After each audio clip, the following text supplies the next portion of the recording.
Bonjour.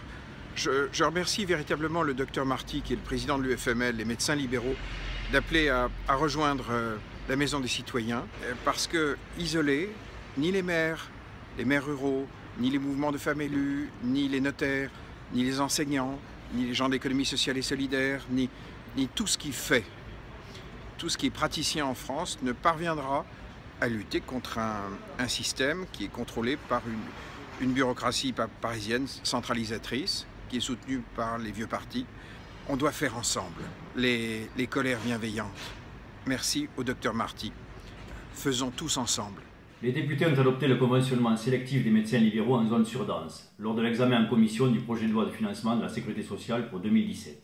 Ce petit nombre de députés, extraits de la représentation nationale, a fait le choix de faire de la Sécurité sociale un organisme censeur responsable de la surveillance de l'application de la carte sanitaire qui sera décidée par les agences régionales de santé. Ce vote est la suite logique de la loi de Marisol Touraine, qui dans son article 1 fait de l'État le responsable de la politique de santé, des agences régionales de ses relais et de l'assurance maladie l'organisme qui assurera l'application des décisions de l'État. Ce vote transforme un organisme assurantiel en organisme censeur aux ordres du docteur Folamour.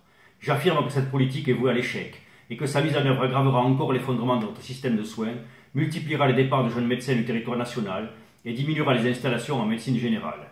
J'accuse de cynisme, d'incompétence et de lâcheté les députés qui portent cette décision. Cynisme parce que la crise démographique sanitaire est issue de leurs décisions passées, de leurs votes passés, de leurs choix politiques passés, qu'ils en sont responsables et que toujours ils s'érigent en connaisseurs et en stratèges. Cynisme parce que ce sont de mauvais médecins, des soignants exécrables, qui choisissent de poser des pansements sur une plaie purulente qui n'est que la traduction d'une infection généralisée et qu'ils vont tuer les malades.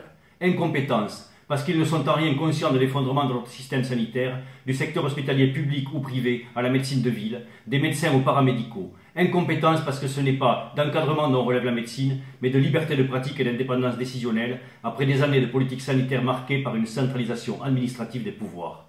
J'accuse de mensonge et de travestissement des réalités, cette poignée d'hommes et de femmes qui en quelques minutes pensent pouvoir décider de la vie des médecins qui demain soigneront les Français. Mensonge, parce qu'ils réduisent les territoires impactés par l'absence de médecins à quelques modèles reproductibles, alors même que chaque territoire, chaque cas est différent de l'autre. Mensonge, parce qu'ils affirment connaître la solution alors qu'ils ne connaissent pas le problème.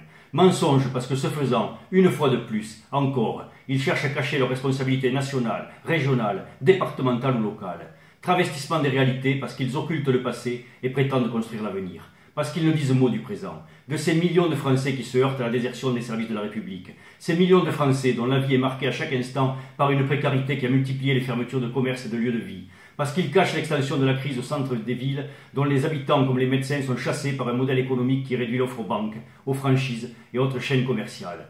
Parce qu'ils ne veulent avouer l'extension de la crise aux villes moyennes et au final à tout le territoire, du fait d'une politique sanitaire qui a rendu la médecine de ville non attractive, alors même que la médecine hospitalière, au sein de l'univers kafkaïen, s'effondre. J'accuse enfin ces hommes et ces femmes d'être des producteurs d'échecs, prisonniers d'un système incapable d'inventer l'avenir, un système qui ne se nourrit pas du passé, qui ignore le présent et ne pense pas le futur.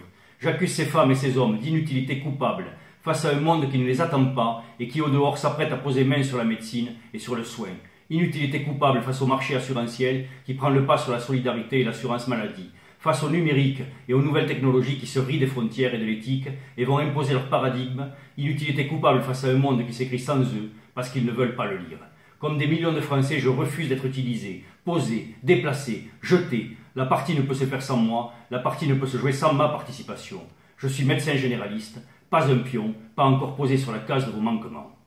Si vous vous reconnaissez dans ce texte, quel que soit votre rôle ou votre profession, alors likez-le. Et parce qu'Alexandre Jardin et son mouvement La Maison des Citoyens portent les valeurs que nous défendons, rendez-vous sur sa page Facebook, La Maison des Citoyens.